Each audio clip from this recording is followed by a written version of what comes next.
Hello guys लोग, आप लोग देख सकते हैं मेरा नाम है मनोज और मैं मनोज ब्लॉग के लिए वीडियो बनाते रहता हूं।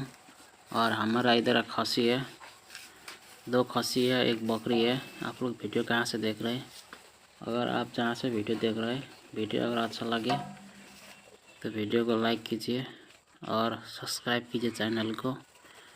ये है, इसका 4 दांत है, ठीक है। 2 साल हुआ है इसका एज, 2 साल से है। एक काला है, एक वाइट है।